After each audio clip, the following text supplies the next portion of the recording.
is on.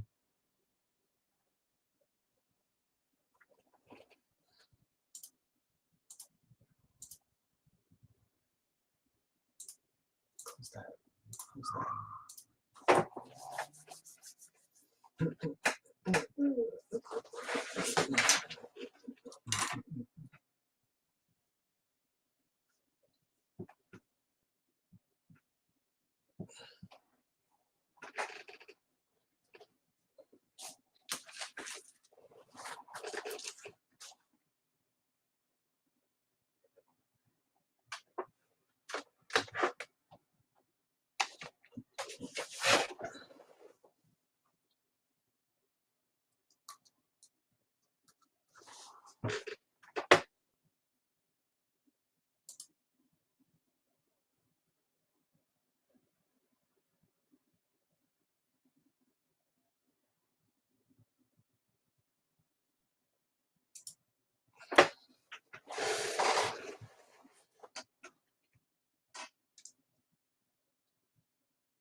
Hey, Tony. Oh, wait, are you not here? He's not here. That's Tim. My bad. I was supposed to be like, oh, wait, we have both debaters? No. Yeah, I thought so because one of our judges has the same initials. My bad. Yeah. Hey, Tyler, are you decided after this round? I actually prefer Neg. Who's speaking? Oh, flip hasn't even happened yet? Flip hasn't happened yet. We're waiting on my competitor, I believe. Oh no. Well, where's the prep?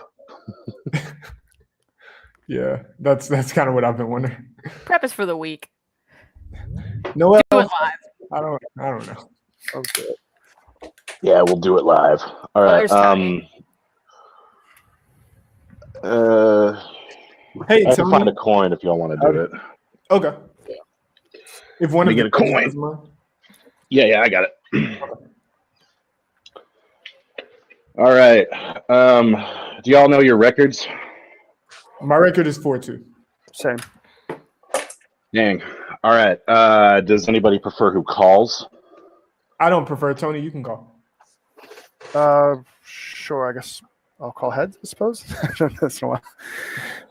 Heads. All Sure. right. It is tails. I don't know if you can see that. Nope. Whatever. It is tails. So what do you want? I'll go Neg. Cool. Okay then. And I'll be right back. Sounds good. Neg. So Sac stays F, Central Michigan is Neg. All right. Correct. Can I please save it so it'll switch them? Oh, no. Oh, it's going to mess me up all day.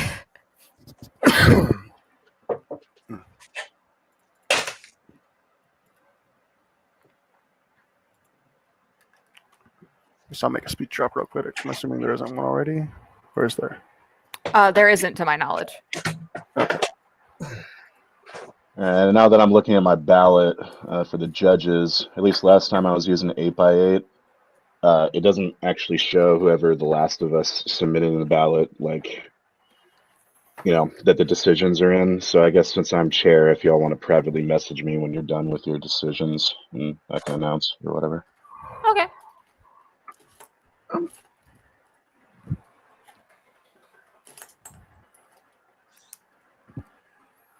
Okay, I'm dropping a link in the chat, and I'll drop the doc once everyone's ready.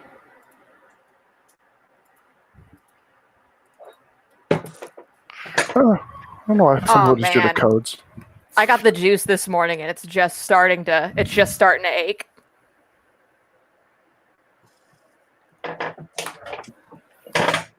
Is it your first or second shot? First one. Yeah. I feel that. Yeah, it's just starting. It was wild. Cleveland's got a really good such setup. It's like you're in and out half hour, like 45 minutes max. I'm part of the restaurant industry, so I was like one of the first like 5,000 in my county, or like in my Nice. area, I guess, to get it. And yeah, first rounds was just ridiculous. I was telling people, I'm like, if I could easily sneak you in and get you a vaccine, no problem, because they don't check anything. We had like QR codes, but they never scanned them. And Oh yeah, we're they didn't just waiting scan around mine. forever. Yeah. They just looked at my husband and I, and was like, they were just like, same last name, and I was like, no. They're like, oh. Which I'm gonna. I have it my new last name on like all of my stuff, but the Social Security office was still gonna make me go in to change my name. And I was like, nah, I think I can wait. If everyone's ready, I'll Yeah. drop the doc. Yep. Sorry. Just this. Did y'all have any questions for us or Mm, no? I'm okay. yeah, I'm okay too.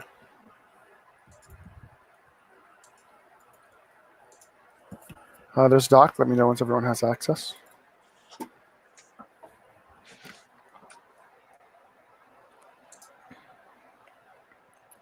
me just get my life situated. There we go. I'm good. I'm Oh, sounds Oh. good. Please, computer. Please. I'm begging you. There we go. Okay. Judges, good.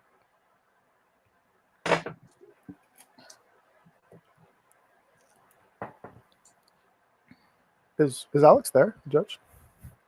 Yeah. Oh well. Oh. There we go. Cool. Okay, I'm starting the timer.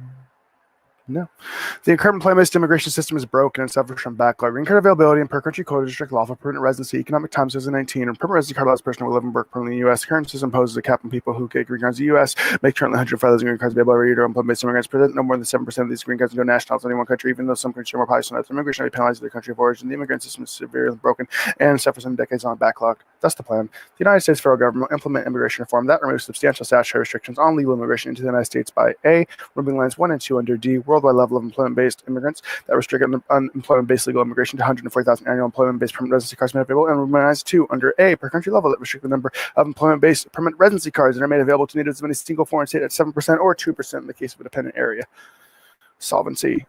Removing the per country caps is not enough. A dramatic increase of green cards is also needed by 2020. America's employment-based immigration system is broken. So, needs to address this emergency. Abandoning per country limits would be a good first step, but Congress also needs to increase the number of green cards available dramatically to resolve this issue.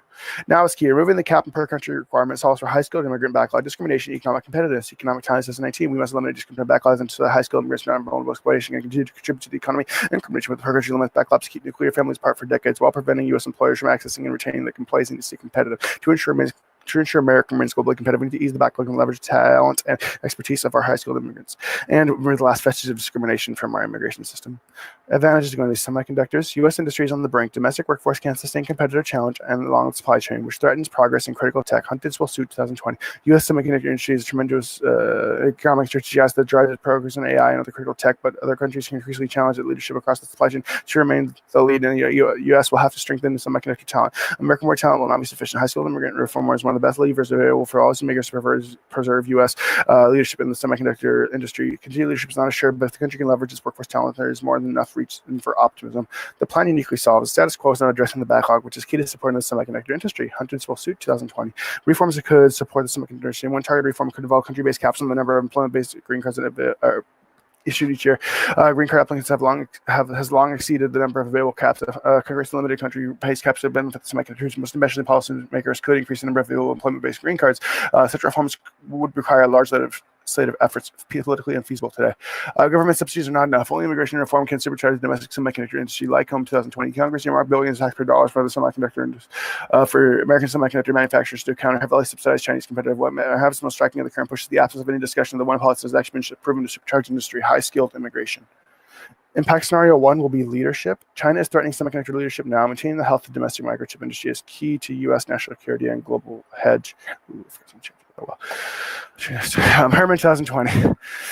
China's push to become totally self-sufficient in semiconductors and to command the heights of the microchip industry is part and parcel of a larger push for global hedge. We could face a situation in which tech companies have to rely on a chip supply chain that is shaky at best and actual threat to national security at worst. Americans are realizing that our economic and national security depends on the health and safety of our microchip industry. Losing the tech edge to China shifts the balance of power and guarantees extinction from nuclear Armageddon. Kronig and Gopalswamy, 2018. System balance of power are problematic because under manufactured bargaining, new technologies threaten to create potentially destabilizing shifts in balance of power. The Beijing believes emerging tech could provide us with a newfound local military advantage over the U.S. Remember, we're willing to initiate direct conflict with the U.S. And once nuclear arms states are at war, there's an inherent risk of nuclear war. The consequences of Washington losing the race for tech superiority might mean nuclear Armageddon.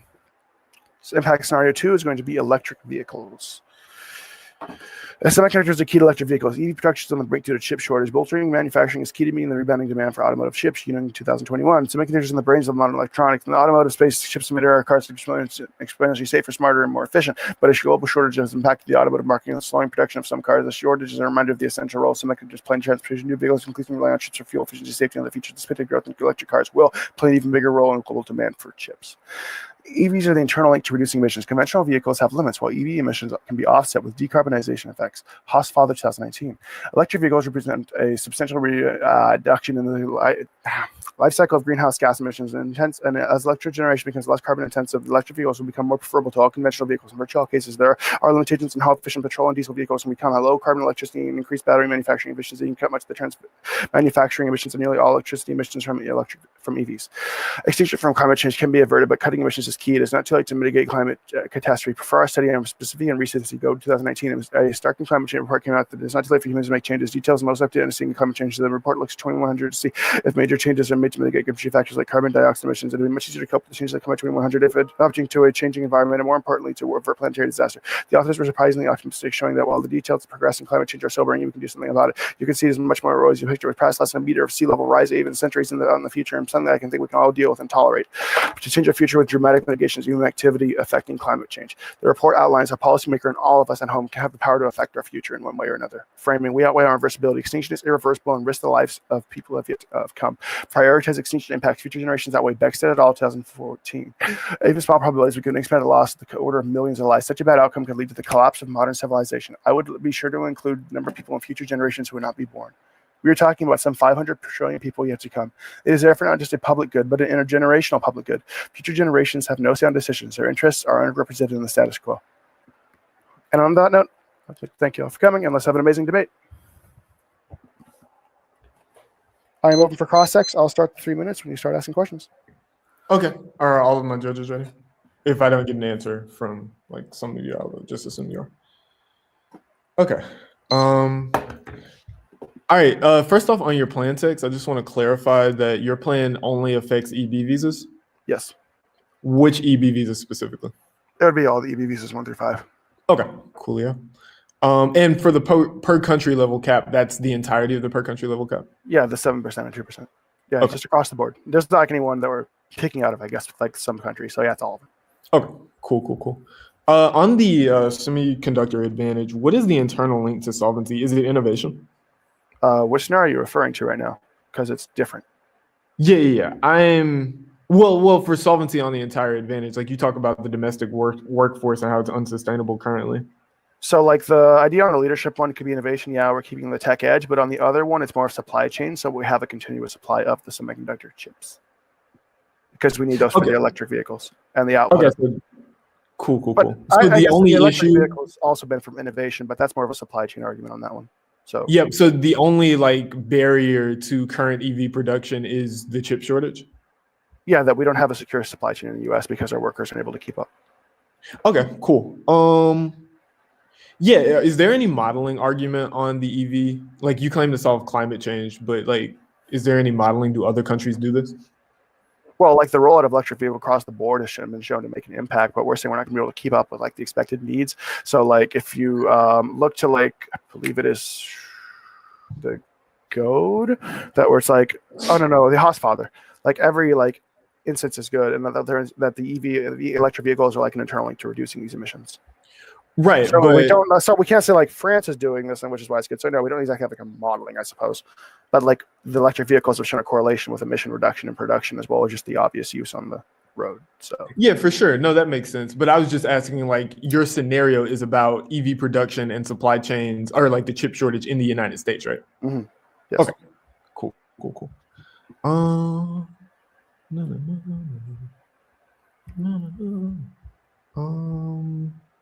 Yeah, can you just summarize the leadership scenario for me? Leadership is kind of like a world stability sort of thing. Like we're saying that like right now with U.S. currently having the tech edge that creates a form of stability between us and other countries such as China, and that like if other countries were to like view this imbalance, or that America starts lagging behind in tech, that can be seen as like a potential risk of conflict. More other countries would be more willing to potentially create small localized contact, which we say would, when two nuclear states go to war, even localized war, it has the potential to devolve into nuclear war. Okay, cool. I have 15 seconds left, but I'll see that. And I'm gonna start prep now.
Okay, I stopped with 2:30 left.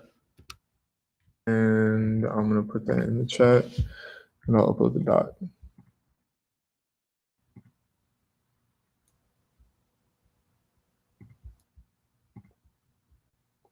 Okay, doc is uploaded.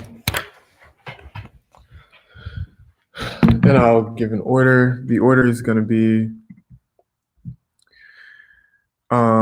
4 off and then case. There's a DA at the bottom, but I probably won't get to that. And it'll be case in the order of solvency. I'll talk a little bit about the leadership scenario and then the EV scenario. So 4 off, case off on the bottom? Yes, there might be an off at the bottom. Okay. So yeah.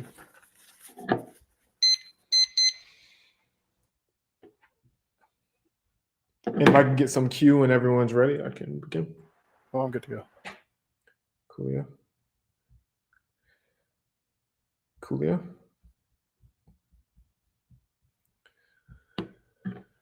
And so we begin. First off is T, broad reform. A, interpretation. Immigration reform means revamp the process. Land in 2015. In Washington, immigration reform typically refers to a set of proposals for a broad overhaul of the U.S. immigration system. These proposals revamp the process for legal immigration. B, violation. The affirmative just makes a tiny change to EB visas. C, standards. 1, ground. The topic is already F bias, with most scholars advocating increased immigration, allowing them to pick any tiny part of the topic. It allows them a chance to no link cord negative disads like brain drain and politics. 2, limits. There are around 30 visa types, each with many restrictions and few connections to each other. Allowing changes to a small part of immigration means having 30 topics instead of 1. D, voters. Topicality is not predictable in the first set of cases. The negative can be prepared to debate on their merits. Now go to the meat DA.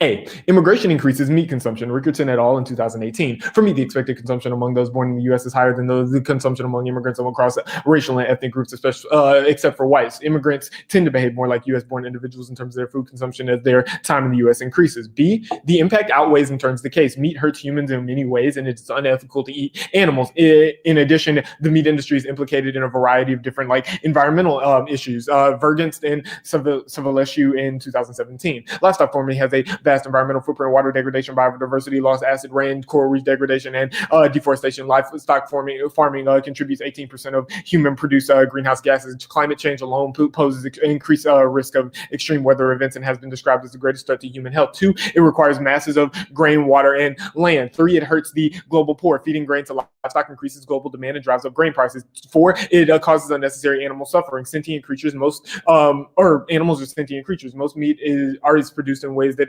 completely ignore animal welfare. Industrial livestock farming relies heavily on antibiotic use. This contributes to the growing public health problem of antibiotic resistance. High meat consumption is linked with poor health outcomes. Next, the committee idea. First, the Judiciary Committee is balancing judicial appointments with legislation now, and part of that is explicitly avoiding immigration. The plan overwhelms them and ensures Biden can't remake the judiciary. Levine in 2021. Graham said legalizing people in this environment where there's total chaos would be hard to do. When asked which parts of Biden's agenda could actually get through judiciary, Cornyn noted criminal justice reform. That's a short list, isn't it? The committee also is set to hold hearings in the coming weeks while shouldering the considerable burden of moving Biden's picks for the federal judiciary. There are 69 federal judiciary vacancies. Judges will be a significant focus. Democrats vow they'll use the committee as more than just a bench-filling machine. I think it's important for the Judiciary Committee to balance its important role in confirming judges with making legislative progress on some of these key priority areas. Next, time is of the essence. Failure to act locks in conservatism. Washington Post in 2021. More than a third of judges nationwide are eligible to step back, with Democrats narrowly controlling the Senate and with the prospect that they could lose control during the 2022 midterms. Biden intends to move quickly to fill openings affecting significant policies, including environmental regulations, gun laws, and immigration. Senior administration officials view judicial nominees as one area where the president will invest early political capital. And finally, the impact is conservatism is an existential risk and results in a host of impacts. Green in 2017. It's a full-blown existential crisis. We need to stop treating conservatism as just another legitimate ideological choice. It's a murder weapon. Today, so-called conservatives are the enemy of equality, human rights, and liberty. It's not just one buffoon. The right has been tricking in racism, sexism, homophobia, xenophobia, military aggression, and environmental destruction. Now the CP. The United States federal government will pass legislation based on Title IX for funding of STEM fields. This provides the workers to solve the affirmative. Ingram in 2014. In the same way, Title IX completely changed the landscape for girls in sports. It's time for a full court press on girls in STEM. Women fill close to half of all jobs in the U.S. economy. They fill less than 25% of STEM jobs. 75% of all college students are women or students of color, yet they represent only 45% of STEM degrees. Too many of these young women leave STEM degree paths. Of 100 female bachelor students, 12 will graduate with a STEM major, and only 3 will continue to work in STEM 10 years later. Being a minority female in STEM can be particularly isolating. Title IX, a senior scholar for the Women's Research and Education Institute, calls the law the most important step for gender equality since the 19th Amendment. Achieving the same level of success for girls in STEM that was experienced by girls in sports is vitally important. Next, more women in STEM solves the affirmative better. Burt in 2018. Whether you're studying seatbelt design or heart medication, your research should include both male and female subjects. Many still don't know that failing to consider sex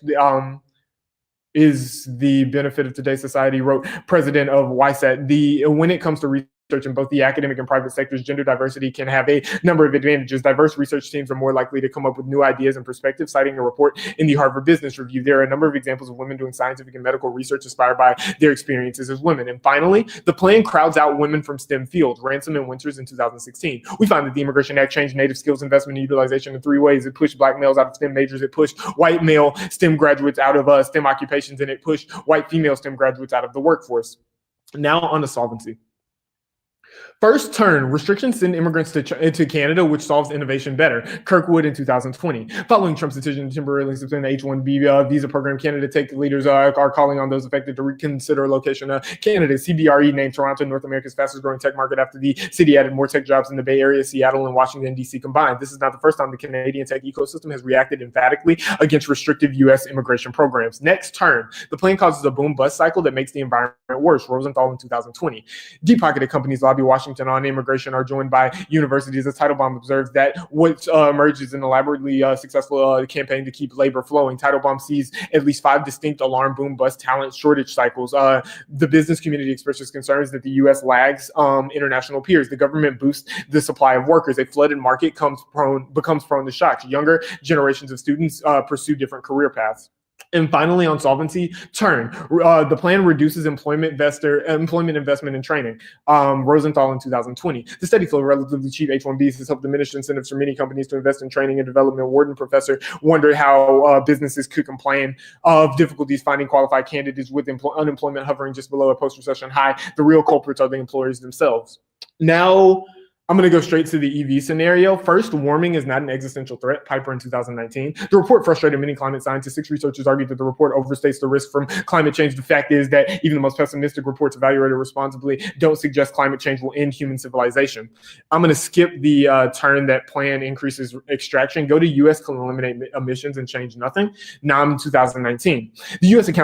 now accounts for just 15% of the world's annual emissions. The developing world is rising in energy consumption far faster than the U.S. The U.S. can completely eliminate its carbon emissions and barely affect the future course of climate. Yeah, and on the leadership impact scenario, it's solved by the counter plan. Like we have enough workers, like in minority and as far as minorities and women, to solve for what the plan does. And I'm open for cross. Before the cross, can I get like what cards you cut? I kind of missed it. I got red for Piper, but I don't know exactly what you cut on the. Yeah, for sure. Can I see that real quick, then?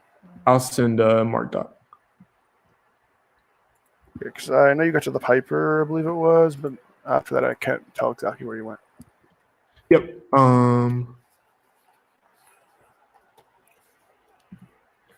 Well, actually, this might be easier than me sending an entirely new doc. I didn't get to the second card on the EV scenario, but I read the NAM 2019 evidence.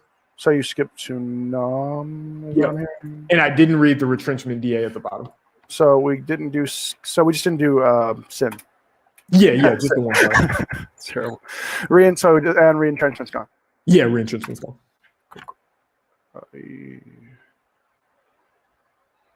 Awkwardly deleted half of that DA. Okay, so I've got NAM and Piper. Okay, let's start cross X. Okay. That still says 7 minutes. Starting now. Okay, so let's start off your immigration reform. So you're pretty much trying to say that all immigration reforms have to be broad and wide sweeping change? Yeah, that's our interpretation of the term immigration reform in the resolution. Okay, so does the resolution not parametricize it down to removing legal statutory restrictions? Right, but it says enact immigration reform, and we're interpreting that as mean you have to like formidably revamp the process. Okay. So long as we show that, I guess this will have a considerable reform, we're fine? Yeah, to meet the interp, you have to prove that like you revamp the process as opposed to like the violation. So it's just a substantial revamp is what I'm hearing. Yeah. Cool. Okay, let's go on to your meat DA. Does it not say on the meat DA that like how exactly are the immigrants eating more meat? I guess is there just like a general consumption idea here, literal consumption? No. So the Rigerton et al. 2018 card is based on statistical analysis that says that the United States is the global leader in meat consumption, and immigrants from countries, particularly from countries that don't eat as much meat, increase their meat consumption when they're in the U.S., which is like a unique reason that immigration, as opposed to just general population increases meat consumption. Okay. Let's go into your committees, DA. Mm-hmm. Or is it judiciary, I guess is a better term to phrase this as. So you're pretty much just saying that this will trade off somehow? Yeah, the Judiciary Committee can't handle both the mandates of like employing this legislation and also appointing judges. And last onto your, at least last for your off case, STEM CP. Mm-hmm. How do I put this for you? No, actually, I don't have any question on that. It's pretty straightforward for me. Solvent.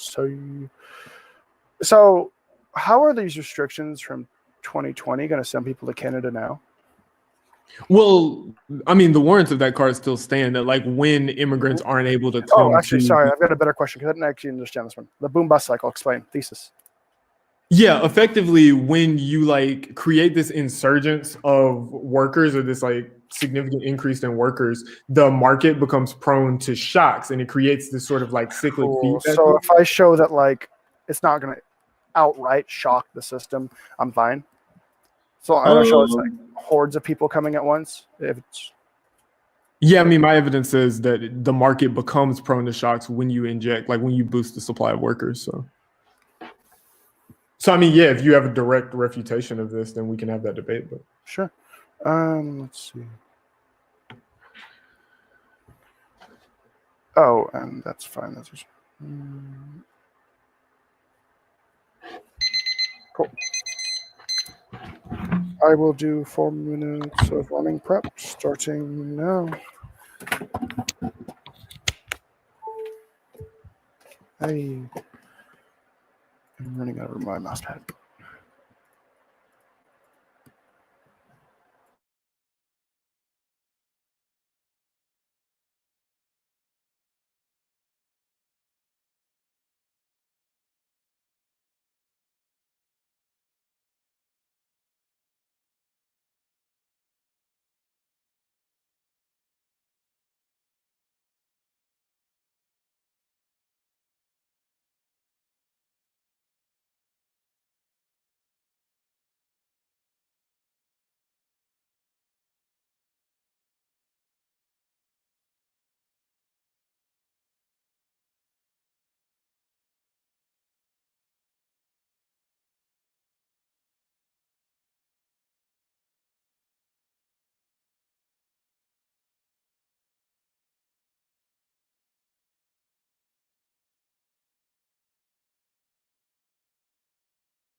I'll stop that with 1 minute on the clock and upload a doc.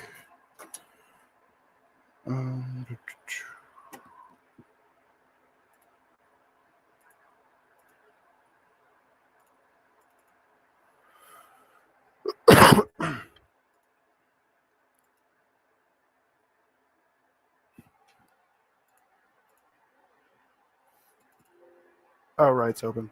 Ugh.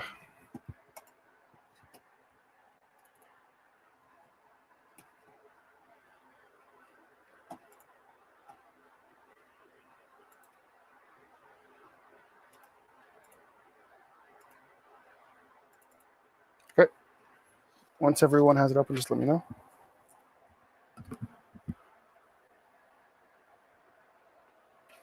I'm ready whenever you are. Judges ready? I guess say if you're not ready. That's probably easier. Was there an order that I just like blanked on? Oh no, that's gonna go the same way. Same exact roadmap as my opponent. It's gonna go I've got T, meat, judiciary, counterplan, all case. T, meat, counterplan, solvency. And then like a little bit of warming arguments at the bottom. Okay. Let's see, make sure everything open and timer.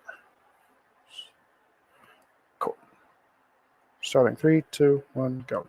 So first, we meet the interpretation. Our plan is an overarching approach to immigration reform. By removing overall and per-country caps, we impact all areas of immigration. Counter-interpret the resolution defines immigration reform. The app must implement a policy that removes substantial statutory restrictions. That is a conjugation and rest. The resolution is a subordinate clause defining the scope of the immigration reform. The affirmative must immediately remove substantial statutory restrictions. Lex Code 2019 conjunction increasing a subordinate clause expressing a statement or a hypothesis. We meet this interpretation. RF implements immigration reform that removes substantial statutory restrictions and limits. Our interpretation limits. We see cut a ceiling base at a floor. Their interpret allows extra topical mandates beyond the removing statutory restrictions. Predictability because it's most grammatically correct interpretation. The topic does not anything that isn't specified in the wording of the topic you consider topical. Their interprets omnidirectional. To force you have to include mandates that remove restrictions and alter restrictions, increase border enforcement, etc. This leaves terrible nay ground. Look to like their card where it literally says border enforcement. Intent to define. Their cards are descriptive, not definitional. It best describes what some immigration forms look like in the past, but it does not describe or define what immigration form must be. Our interpret is substantially better on this question. Also, judges, if you just think we're reasonable at the end of the day, don't vote us down on this T. Like, this is an immigration reform as per the resolution's parametrization. Going on to the meet DA, I give you a card about how no link high immigrant populations not lead to increased consumption rates. Madrid, this isn't like directly confrontational. The cities with large immigrant populations do not have the highest levels of greenhouse gas emissions, resident density, and the availability of public transit reasons why states country have these characteristics. Low per capita footprint. These characteristics are found in the larger cities, immigrant-rich neighborhoods. So, like, not directly confrontational, but it's like an idea of like immigrants actually, like when they come here, actually lower our greenhouse gas emissions, and as an example of like us destroying the planet. But if we go directly into their card, actually their own card, their Kitchen et al. Card says for meat, the expected consumption among those born in the U.S. is higher than the consumption among immigrants across racial and ethnic groups except for whites. And considering a lot of the H-1B visas, like I guess aren't the stereotypical like people coming, then we don't actually increase consumption rates. Like their own uniqueness is going in the wrong direction when it says immigrants have a lower consumption rate than the native-born Americans. So, okay. Your actually uniqueness kind of overwhelms like there a little bit.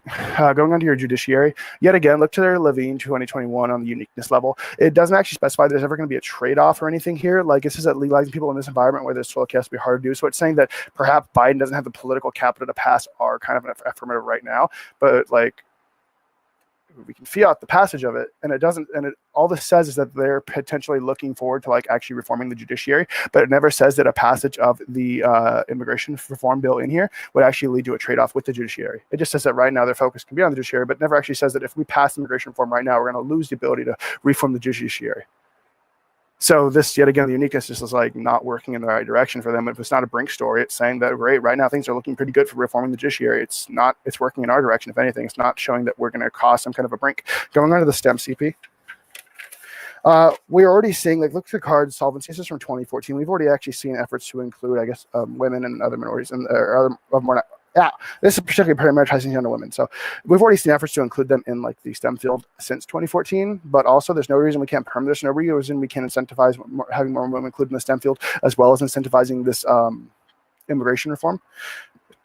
The only card that they might try to say this on would be their last one, Ransom and Winters, from 2016. And first up, like a lot of the people here that will be first beginning the benefit of this immigration reform that we're doing is a lot of people who are stuck in the limbo on the H-1B caps.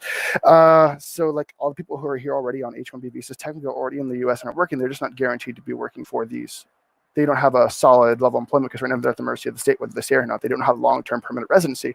So a lot of people here that would be technically pushing people out are already here, as per H-1B visas, which will be more important later down the road. So there's no reason we can't perm this. There's no reason we can't incentivize women in the STEM field as well as take this immigration reform. Going on to the solvency cards. Their first turn here, look to the date. This is from 2020. Biden's already been releasing these restrictions that we're sending them to Canada. Go to the next one. The crown causes a boom bust cycle. Yet again, refer to my H-1B. Like these people are already here on H-1B visas. A lot of them are already here like right now. These would be the first ones who get like these elevated to EB status. So in a world where they're already here, like it's not really going to be causing this boom bust cycle because the shock isn't going to be immense. And they say reduces employment. Look at this. Also, it's predicated on the H-1B visas from earlier. These are EB visas we're giving out. So like these will be actually long-term permanent resident workers rather than ones that are kind of at the will of what the employment needs and can be kicked out anytime. Going on to their warming is not an existential threat idea.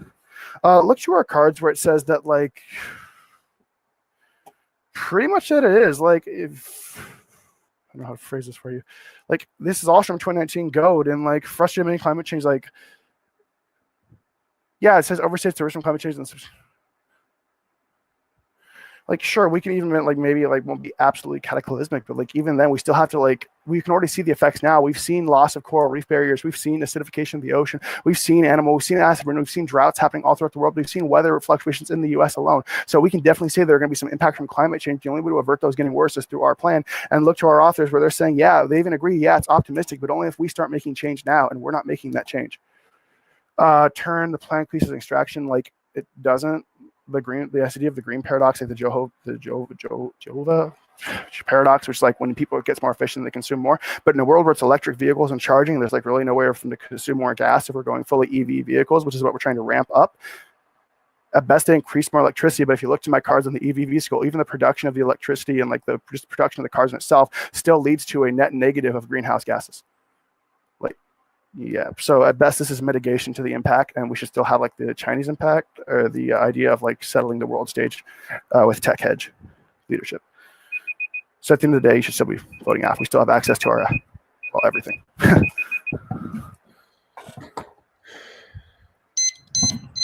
I have 2:30 left. I'm going to use that now.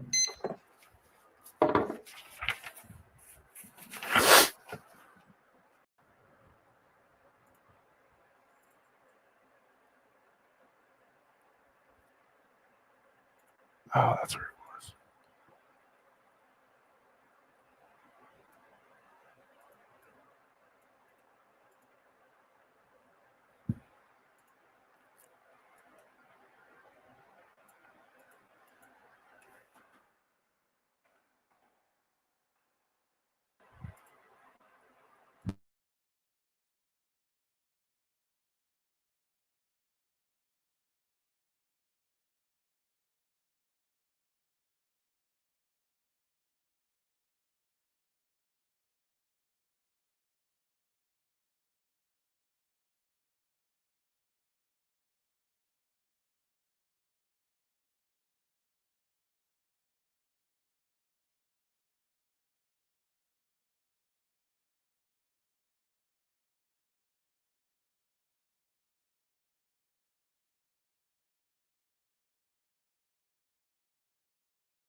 Okay, that is time.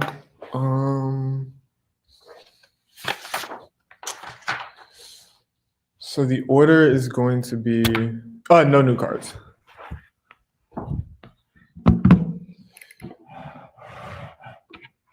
The order is going to be T broad reform. Then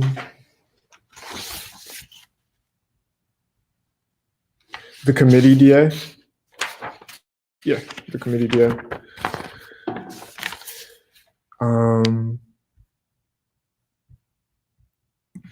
And then the meat DA. Then the STEM CP. And then case in the same order.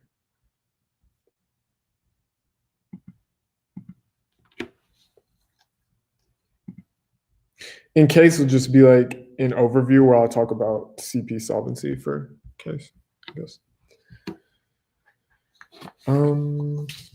Yeah. Is everyone ready? Good to go. Cool, yeah. 6 minutes starting now. Okay, on the T, you can extend the I meet. I won't be going for it, but there's no offense on the flow. On the committee DA, even though it's uncarded, you can extend the non-unique, I guess, that, the card doesn't specifically talk about immigration. I won't be going for this, but that's a defensive argument. So there's no offense on the flow. Now on the meet DA. Just to rehash the story of the meet DA.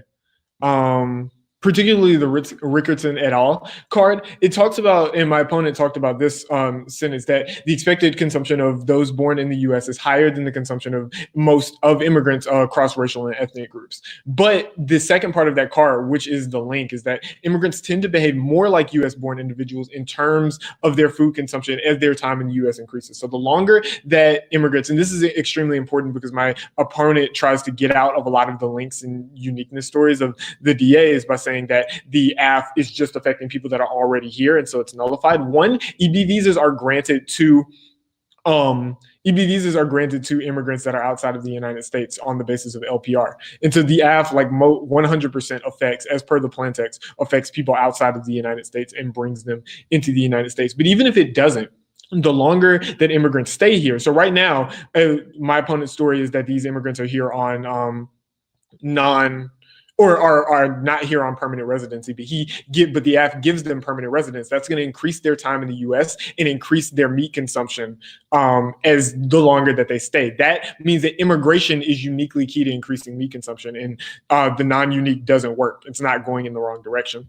Additionally, there's no work done on the impacts except on case. You can extend my opponent's answer to the warming is not an existential threat. My opponent makes the articulation that even if climate change is not an existential threat, it's still really, really bad. But additionally, on this DA, there are a myriad of other impacts besides climate change that make the affirmative bad and turn the entirety of the case. These are the articulations I make on the Vergunst and Savalescu evidence. So those impacts are things such as water degradation, which is bad in terms of access to resources and implicated in structural violence, biodiversity loss, acid rain, coral reef degradation, and deforestation, and increasing emissions. My opponent reads one card on this, and the card is that high immigration doesn't, the card says that high immigration populations do not lead to increased consumption rates. But gut check this evidence. One, it's from 2010. Two, it is only talking about greenhouse gas emissions. It does not talk about in any way meat consumption, and how meat consumption is implicated in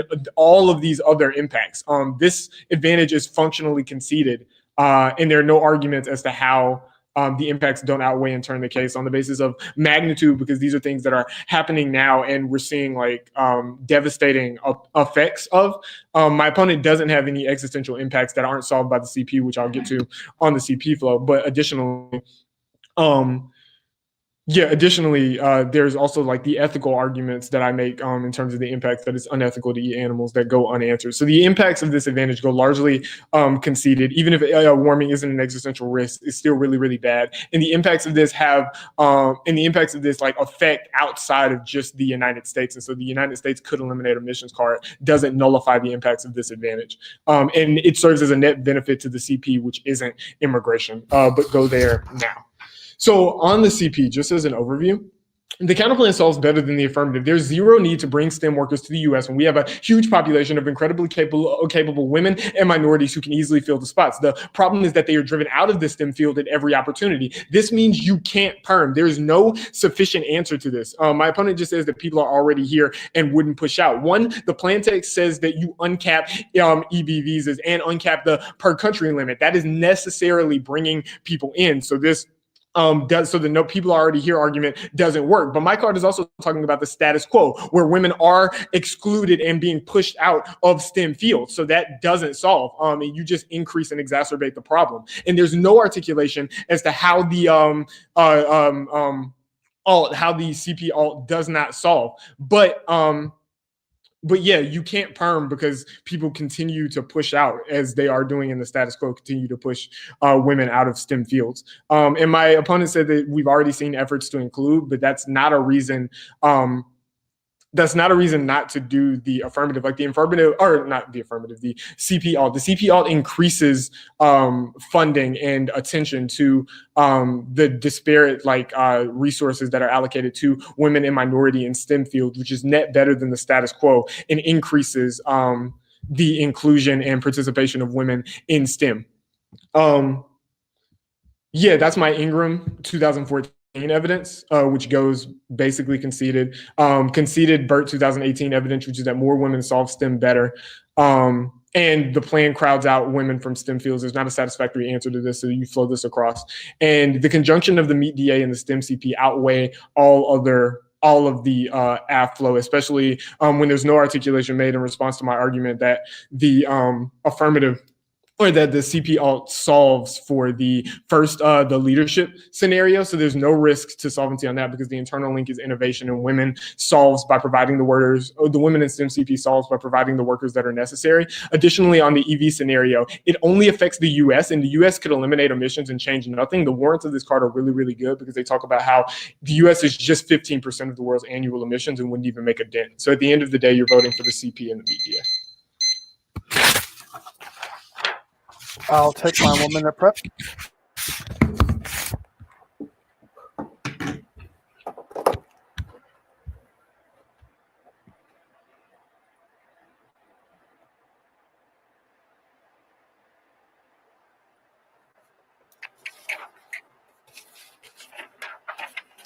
Okay, sheet.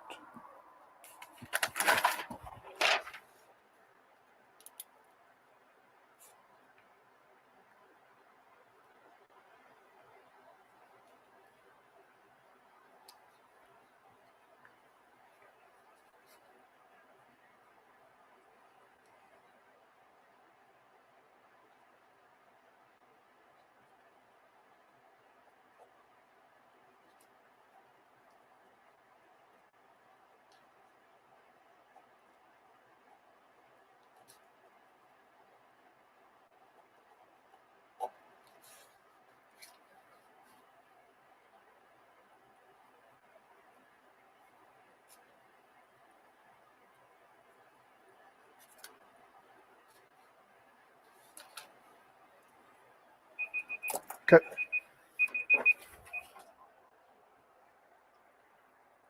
So it is going to be an overview on top, and we'll pretty much be going from the MEET DA into the counterplan. With, I guess, on the counterplan, I'll be doing the comparison more so of case versus counterplan, or permed case, whatever, versus counterplan, AF versus counterplan. Okay.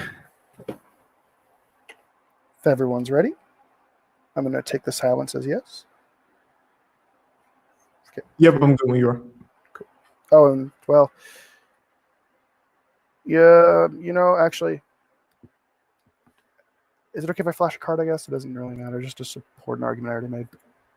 That cool? I hope. Sure.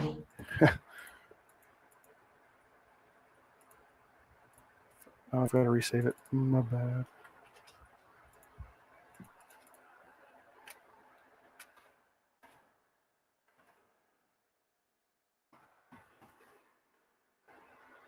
Okay.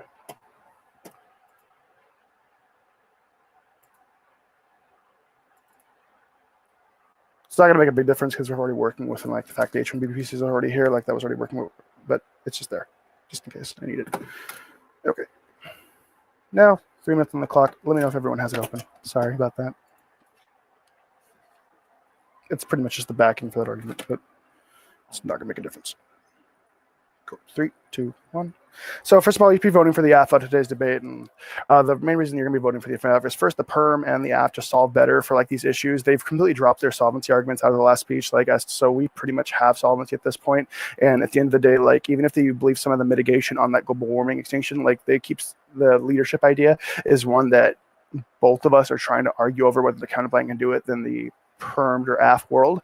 And if you look to my whole top of case, first of all, I tell you when I'm on the counterplan, that the perm can only solve better, in a world where we have both of these influxes of native born workers as well as the foreign-born workers coming in that allows us to more uniquely solve. And you can actually look to my whole entire structure based off that. Like, look at the fact that I say that the native-born workers aren't enough and that we actually need the immigration. Like, their whole thing's positive on the fact that we need immigration for more immigrants and actually be competitive in this field.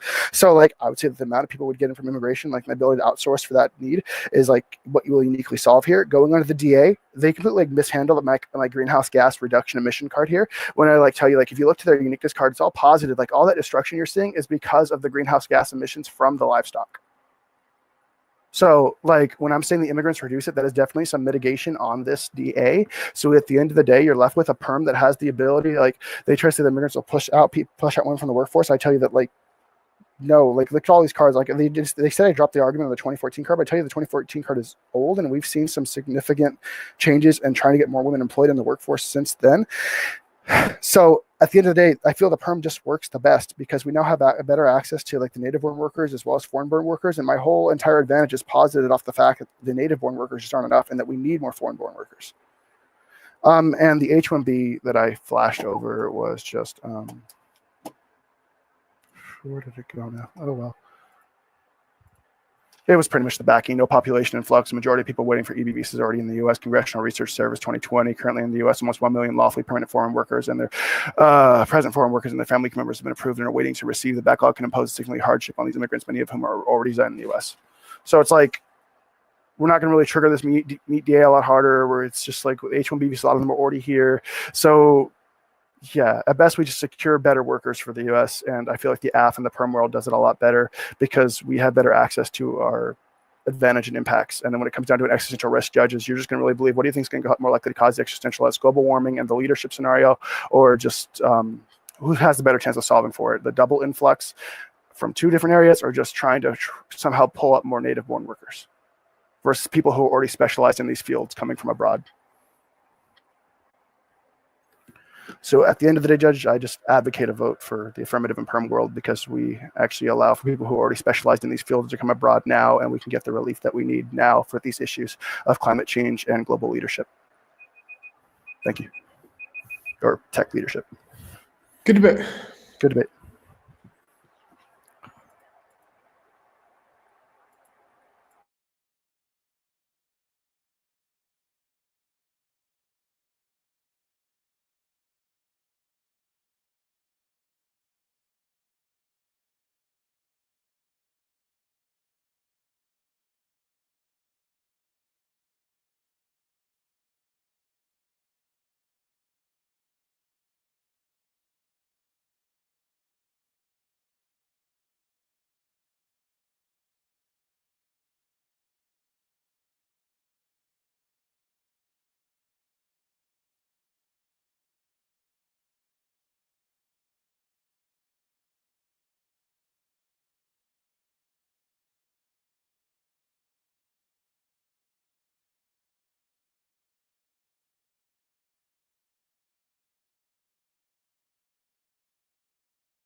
All right.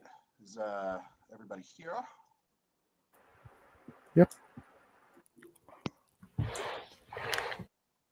Zach, stay here. Oh yeah, I'm here. Sorry. Cool. But... All right, y'all. Congratulations on making it to quarterfinals here at the HornetCup. It's been a good tournament, good debate about it.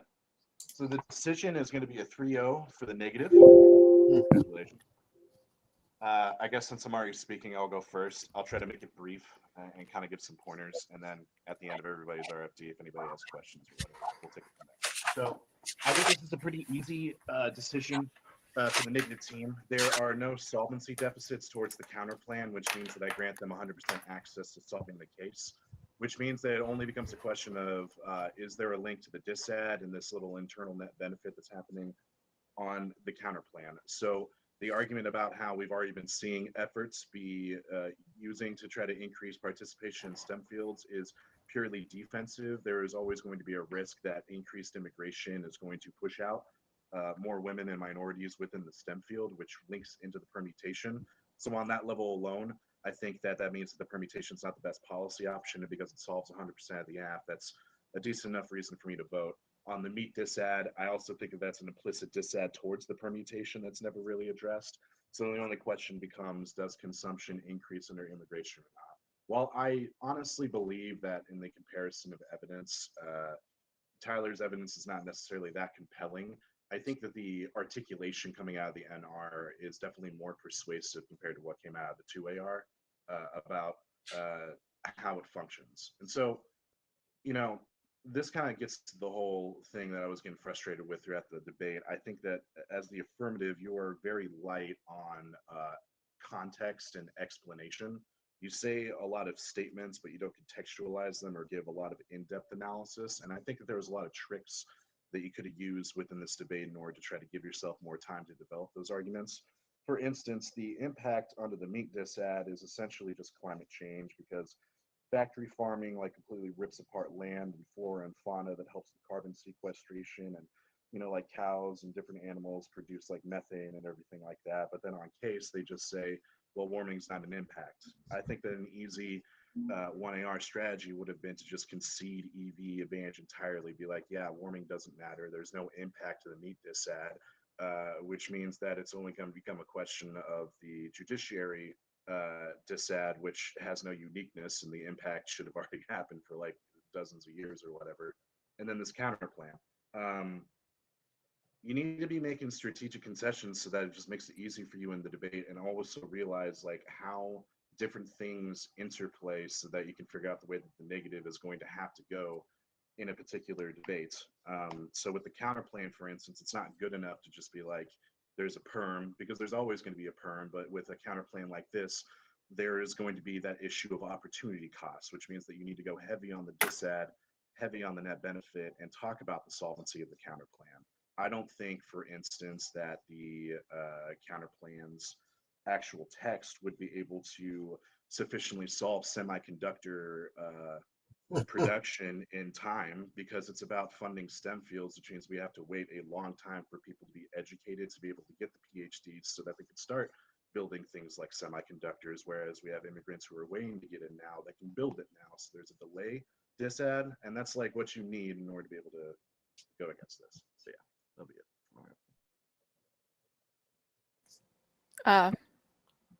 I can next. I agree with everything Alex said, basically everything. I feel like I had a couple additional thoughts. Tony, I just like, in terms of just like the persuasiveness of your speeches, I feel like I'm going to mention this to you earlier in the tournament, but it's like, you just don't sound like you believe in your own arguments when you're speaking. And in rounds that are maybe closer than this one, that's really going to hurt you in the future, where I just sort of feel like, yeah, you're just saying stuff, and those things may or may not be true, or you may or may not believe them. And obviously, like, ethos doesn't decide non-close debates, but it does tend to decide close ones in the end, no matter how much we decide to claim that that's not true. So I guess, but yeah, make sure you work on that, being like emphatic and stuff. Additionally, what else do I have? Yeah, I'm in agreement. Honestly, Alex took most of what I said for me, which is probably good because I tend to ramble. Tyler, I think that as a note, I think that that turn about training investment is it really like jives with your counter plan in a way you're not taking advantage of, and you need to be taking advantage of that because like if Tony, if you were making those arguments about like why it probably like especially the delay, like obviously the obvious delay dissad here, but also like that those leadership arguments were in the 1AR. I don't have them in the 1AR, and that needs to be like we don't solve leadership. We straight up don't have enough of a workforce. Like that's including the women we're underpaying. What are you talking about? And those arguments being more like part of your central strategy, plus the delay, plus like the kicking out of like the climate change stuff and strategic concessions that way, you're in a much better position. And that like that in but in I would respond to that, I guess, is why I'm talking about them sort of in tandem, is that the answer to that is, I believe the actual phrasing from that trading investment card, Tyler, is straight up, the problem is not the workforce. The problem is employers refusing to invest in their workforce. And that is like a freaking solvency takeout that also explains why that solves your counter plan. I'd go so far as to put that on the counter plan for apps like this, because that's just like responds to a lot of what I was just saying Tony should have done on the counter plan that I think works. You're also doing a pretty good job explaining like net benefits. You need to be using phrases more like disadd to the permutation, things like that. That's going to help you out a little bit more. Your line by line, both of you, is like almost there. It's just enough that it's actually more confusing if you didn't have line by line, if that makes sense. Because you're like doing the line by line, but then all of a sudden you're not. And then you suddenly are again. And it's like, you just keep working on that. You both are almost there. But there was like, I think, and I understand sometimes why you did things in the order that you did them. But at this point, you need to start converting, especially you, Tyler, into competitive what? Now I can't remember the word, embedded line by line, where you are extending your arguments while answering them. So even if like on the meet dissad, you're answering the first argument he makes is the link argument, and you're kind of extending your story there, then you could just, when you get to the second thing, answer any specific warrants are in like the answer to the uniqueness that's second, and still having kept that story in a sensical order. And that will help with like general persuasiveness and general keeping your own brain in the right order of operations, if that makes sense. Because I was definitely the debater who would get kind of turned backwards and upside down sometimes. So like watch out for that sort of thing. And do I have any more opinions? Probably not. Yeah, be careful, Tony, of that H1B, we're doing stuff that's already here. You might be not running that argument if they're doing like LPR is not people already in the country, the into argument, the into T. But that might be a good T to like make a short version of and run when you're running like a lot of those arguments, Tyler, because that's like the obvious out is we don't have people coming to the United States. And like, yeah, Tony, just make sure you don't make those arguments when they're running into T, but you probably know that. So I get it. Have 2 blocks depending on what T they read. That's, I think, it. Yeah, that's it. Cool. Thank you. And thank you, Alex. Didn't mean to leave you out. And yeah. Okay, so I guess as far as my feedback, as far as the affirmative speaker, I find the affirmative speaker to be very reasonable, very logical. I really kind of like the affirmative voice. In context of the previous feedback, I do agree, right? I mean, without kind of the camera on, kind of having this logical, just kind of reasonable approach, you're not taking advantage of either paralinguistic cues or kind of moments to really highlight for judges like myself, what are the key kind of big ideas as relates to either, logical flaws in the other side, or just kind of where I should draw my attention towards. So that makes a lot of sense. I think ultimately the debate for me goes down to the DA and the counter plan. I think I could have really kind of voted in either direction. I think opposition's winning for me that immigrants may change their eating habits. I'm not really convinced on that. It's really kind of like vague, but that is there. I don't really want to vote for it. And then I look at the counter plan, and I want to believe the affirmative can perm, but I don't hear answers that are telling me how the affirmative, in a sense, engages kind of the gender ideology and kind of the identity politics that are playing out in the STEM field. Had that been addressed, I think I would have been like, cool, perm totally works. And I wouldn't have really given much credibility to the disadvantage. But because the counter plan isn't really refuted to my satisfaction, I kind of just lean more towards the negative and just kind of believe that the negative debated better, and then probably just use the flow to justify that conclusion. As far as feedback, more specifically, the negative, I've seen you twice. I think you are fantastic. But I think there's a way that you're blending together theory that can be exploited, right? The way that you're using language without providing examples, the way that you're mixing up different disciplinary approaches. There is room for a team to prep against you to exploit that. I don't really know how, but that's just kind of a sense. So I would really just encourage you to find ways to anchor. You're existing on a really ethereal plane, which is impressive, but just look for a connection to everyday reality in case you get, me who reads at a 7th grade reading level, so that I can understand what you're saying and just have access to the leftist theories that are entrenched within your advocacy. Your advocacy is for people like me to be able to just understand what you're saying. And when you're using debate terminology or speed or technical prowess to, be successful in the game, it does kind of turn me into an interloper of sorts. Does that make sense? Yep. I've seen your case a couple times. I think I really, really like it. One idea that I think I'm not hearing coming out of other teams or within your case is Bitcoin.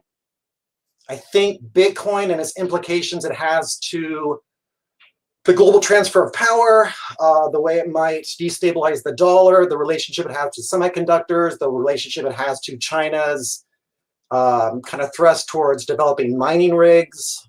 I really think it could either complicate your case if another team prepared properly to hit it, or I think it could also just be extended out in your case as it relates to just the geoeconomic implications that it has. Got to think just for idea I'll have to look into. I thought about Bitcoin. China is buying semiconductors for Bitcoin mining.